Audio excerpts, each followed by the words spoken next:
ಎಲ್ಲರ ಮೇಲೆ ಒತ್ತಡವನ್ನು ತಂದು ಸಾವಿರಾರು ಕೋಟಿ ರೂಪಾಯಿ ಹಣವನ್ನು ಇವತ್ತು ನಿಮ್ಮ ಮಡಲಿಗೆ ಹಾಕಿ ನಿಮ್ಮ ಬದುಕಿನಲ್ಲಿ ಒಂದು ಬದಲಾವಣೆಯನ್ನು ತರಬೇಕು ಅಂತೇಳಿ ಬಹಳ ಯಶಸ್ವಿಯಾಗಿ ಕೆಲಸ ಮಾಡ್ತಾ ಇದ್ದಾರೆ.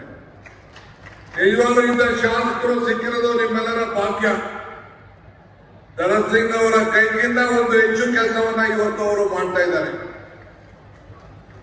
ನಾನು ಇವತ್ತು ಈ ಕಲ್ಯಾಣ ಕರ್ನಾಟಕದಲ್ಲಿ ನಮ್ಮ KPS ಶಾಲೆಗಳ ಪ್ರಾರಂಭ ನೋಡಿದಾಗ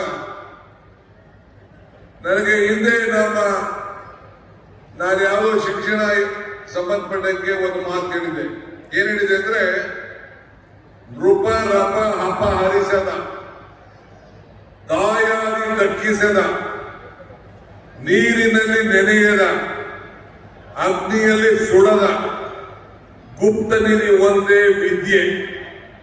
ಹೆಂಗೆ ಅಂದ್ರೆ ನೃಪರಪ ಅಂದ್ರೆ ರಾಜ ಕಿತ್ಕೊಳಕ್ ಆಗೋದಿಲ್ಲಂತೆ, ಇಲ್ಲ ಅಣ್ಣಂದಿರು ದಾಯಾದಿಗಳು ಕಿತ್ಕೊಳಕ್ ಆಗೋದಿಲ್ಲಂತೆ, ನೀರಿನಲ್ಲೂ ನೆನೆಯಕ್ಕಾಗಲ್ಲಂತೆ, ಅಗ್ನಿಯಲ್ಲೂ ಸುಡಕ್ಕಾಗಕ್ಕಾಗೋದಿಲ್ಲಂತೆ. ಅಂತ ಗುಪ್ತನಿಧಿ ವಿದ್ಯೆ